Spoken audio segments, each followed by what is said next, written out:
자, 오늘은 리플에 대한 대응 전략을 여러분들께 말씀을 드릴 겁니다. 자, 이제 바닥이라는 게 거의 다 찾아왔습니다. 아시겠죠? 너무 걱정하지 마시고요. 우리가 어떻게 대응을 하고 어느 구간에서 추가 매수를 하면 좋을지 이런 것들을 자세하게 말씀을 드릴 거예요. 정말 여러분들께 도움이 되실 수 있을 만한 내용을 좀 준비를 해왔기 때문에 오늘 영상 끝까지 시청해 주시기 바라고요. 자, 일단은 지지난 영상을 좀 말씀을 드릴게요. 자, 지금 보고 계신 영상은 어제 영상이고요. 이 영상 속 안에 있는 영상은 그저께 영상이에요. 보시면 1.49달러라고 되어 있죠. 당시에 리얼라이즈드 프라이스라고 하는 것은 리플의 고래들, 리플을 매집하는 주포, 세력들이라는 게 분명히 있겠죠. 그들의 매입 단가 구간을 의미하게 되는 것입니다. 그래가지고 이제 어저께 처음 보시는 분들도 계실 건데, 오늘 처음 보시는 분들도 계시기 때문에 제가 간단하게만 말씀을 드릴게요. 자, 우리가 이걸 보는 이유는 뭐냐면, 지금 보고 계시는 것은 리플인데요. 리플 말고도 이제 뭐 솔라나로 한번 체크하고 보고 리플도 한번 같이 볼게요. 보통은 어떤 코인이든 다 똑같이 해당이 됩니다. 여러분들이 비트코인을 들고 계시든 이더리움 들고 계시든 다 똑같아요. 도지코인도 똑같고요. 자, 뭐냐면 이 보라 색깔 선 있죠. 이 보라 색깔 선을 넘어가는 순간, 세력들의 단가를 넘어가는 순간부터는 항상 급등이라는 게 만들어지게 됩니다. 그래서 보통은 이런 구간에서 우리가 매수에 진입을 하는데 쓰이는 지표다라고 보시면 되세요. 반대로 이 자리를 이탈하게 되면 어떻게 될까요? 반대로 이탈하게 되었을 때는 하락 추세가 지속이 되죠. 그러면 우리는 만약에 저 바닥에서 매수를 했을 때 위까지 몇백 프로 올랐었잖아요, 그때. 그리고 나서 마지노선이 이 자리라는 것이에요. 그래서 우리가 솔라나 같은 경우도 결국에는 매도를 이런 위치에서 해야 되는 것이고요.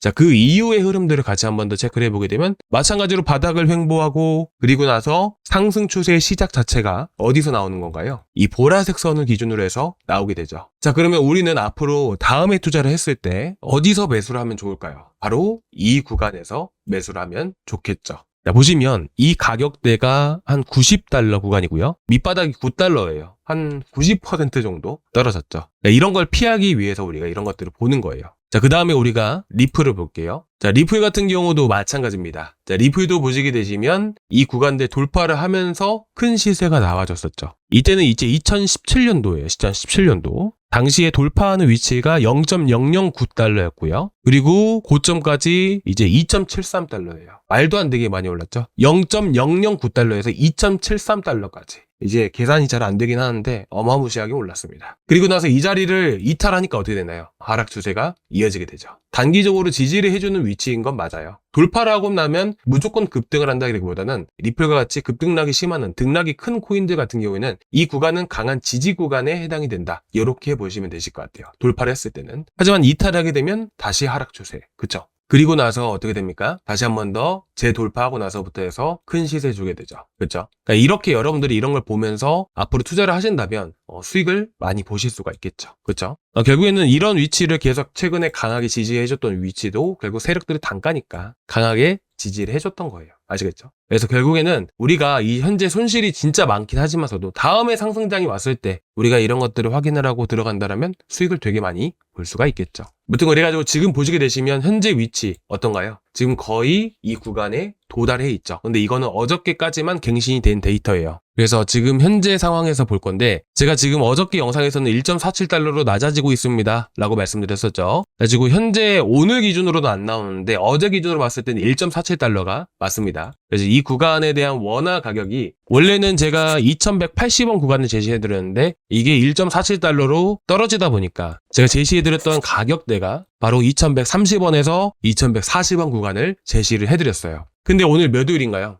오늘 목요일이죠. 내일은 뭐예요? 내일은 또 매주마다 이제 파생 만기일이 있습니다. 그러면 우리는 어떻게 봐야 되냐면 여기가 무조건 지지 라인이다. 여기는 지켜줄 수밖에 없는 지지 라인입니다. 라고 보는 게 아니고요. 내려갔다가 다시 회복해줄 때 지지해주는 그런 라인으로 우리는 해석을 해봐야 된다는 것이에요. 그래서 여러분들이 현 시점에서 추가 매수를 하시기보다는요. 내일 또 금요일이고요. 그 다음 주말이 있죠. 시장 폭락하게 되면 보통 주말에 정말 많이 하락하는 것도 알고 계실 거예요. 그리고 지금 여러분들 나스닥 차트 보신 분들은 아시겠지만 나스닥 현재 흐름들 괜찮나요? 아니에요. 이미 121선은 한 차례 이탈을 하고 추가적인 하락이 나와주고 있고요. 현재 제가 그어놓은 이 추세 라인들에서 좀 지지를 해주고 있습니다. 일단 오늘 새벽에 강하게 지지를 해주는지 여부도 체크를 해봐야 돼요. 아시겠죠? 그리고 리플 같은 경우는 너무나도 많이 떨어져서 투매 물량도 한번 나올 수 있어요. 그러면 현재 2130원권이 정말 중요한 위치인 것은 맞지만 여기서 더 중요하게 생각을 해야 되는 것은 이 지지 라인이 무조건 100% 지지해준다라기보다는 한 차례 투매라는 현상 때문에 추가적인 하락 가능성을 열어두고 봐야 됩니다. 그래서 현재 위치에서 추가 매수를 하실 때는 내려왔다가 회복해주는 흐름들을 보고 나서 시장에 대한 전체적인 흐름들까지 보고 나서 진입을 하셔야 돼요. 아시겠죠? 그래서 여러분들이 딱 가격대 제가 지금 말씀드렸다고 해서 여기서 무조건 100% 매수하려고 하지 마시고요. 아시겠죠? 지금까지는 매수 전략에 대해서 볼 때 어떤 것들을 우리가 계속 체크를 해야 되는지를 말씀드린 거예요. 근데 시장에 대해서 여러분들이 꼭 보셔야 된다고 했죠. 제가 어제 영상에서 말씀드린 게 뭡니까? 태도 도미넌스예요. 자, 지금 보시게 되시면 태도 도미넌스 확대해서 보시기 바랍니다. 자, 보시면 더 올라간다라고 했죠. 자, 이게 올라간다라는 게 어떤 의미죠? 알트가 급락한다라는 의미예요. 그래서 제가 이 영상에서 여러분들이 말씀을 드렸을 때 자, 보시면 이 밑에 차트가 리플 차트예요. 내려갔다. 자, 한 차례 올라갈 겁니다. 라고 말씀드렸죠. 올라가고 나서 리플은 밑에 반대로 떨어진다. 그리고 나서 그 다음에 이게 꺾이면 8%대 보이시죠? 그쵸? 8%대. 자, 지금 몇 %대인가요? 자, 확인해 보겠습니다. 거의 8%대 거의 나왔습니다. 아시겠죠? 자, 그러면 어떻게 돼요? 리플은 추가적인 급락을 보이다가 다시 한 번 더 반등을 보인다. 라는 거예요. 아시겠죠? 자, 지금 바닥이 다 왔습니다. 여러분들 걱정하지 마세요. 진짜 다 왔습니다. 아시겠죠? 지금 어차피 저희 신규 매수 진입하려고 계신 분들도 꽤나 많으시고 물론 10분 중에 7분은 추가 매수해야 돼요. 그분들 비중 조절을 해야 될 건데 혹여나 리플 보유 비중이 50% 이상이신 분들은 저한테 꼭 말씀을 해주시기 바랍니다. 자, 지금 현금 비중 대비 전체적으로 봐셨을 때 리플 비중이 50% 이상이다 라고 하시는 분들은 비중을 어떻게 들어가야 되냐면 한 20% 현금 비중을 들어간다라고 가정을 해봤을 때 한 번에 들어가는 게 아니에요. 한 3에서 5%로 나뉘어가지고 시장 흐름에 따라서 나눠서 5, 6번 정도씩 들어가야 돼요. 아시겠죠? 한 번에 들어가시면 절대로 안 돼요. 그래서 여러분들이 이런 것들을 꼭 지켜주셔야 돼요. 비중 조절이 필수입니다. 정말 이게 어렵거든요. 그래서 혼자서 잘 하시는 분들은 정말 잘 하세요. 사실 그런 거는 상관 안 합니다. 근데 제가 어쨌든 지지라인을 보고 그분들은 그것만 알게 되면 혼자서 비중 조절 2%, 3%씩 해가지고 잘 조절해 가십니다. 그리고 평당도 확 낮추실 수 있으니까 그런 방법들만 이제 잘 아시면 상관없는데 처음 하시는 분들이 제일 걱정입니다. 비중을 한 번에 들어가려고 하세요.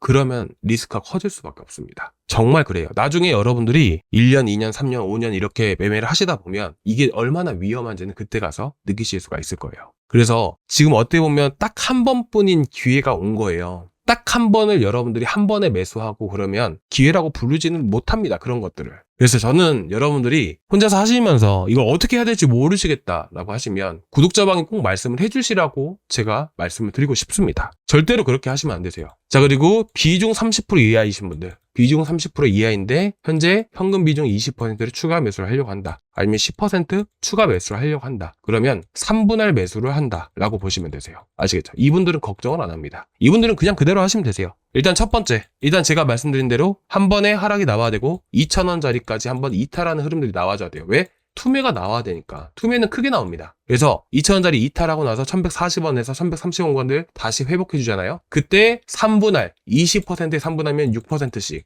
대략 6%, 6%, 6%, 2% 이런 식으로 들어가세요. 알겠죠? 아니면 4, 4, 4, 4, 4 5번에 들어가셔도 상관없습니다. 아시겠죠? 10% 들어가실 분들은 3분할 매수. 아시겠죠? 첫 번째, 이렇게 내려갔다가요. 이렇게 회복해 줄 때 2,130원권에서 1차적으로 3% 들어간다. 이렇게 보시면 되십니다. 그 자리 제가 잡아 드릴 거예요.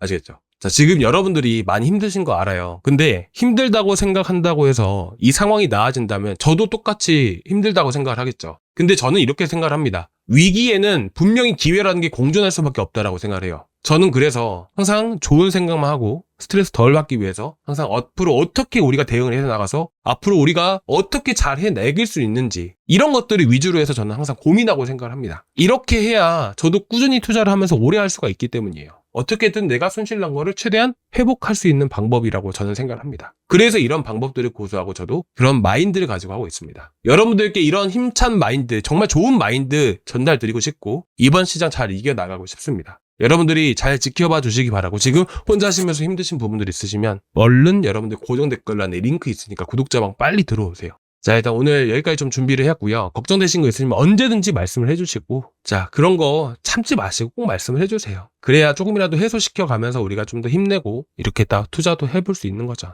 아시겠죠? 자, 힘내시고요. 다음 시간에 또 뵙도록 하겠습니다. 감사합니다.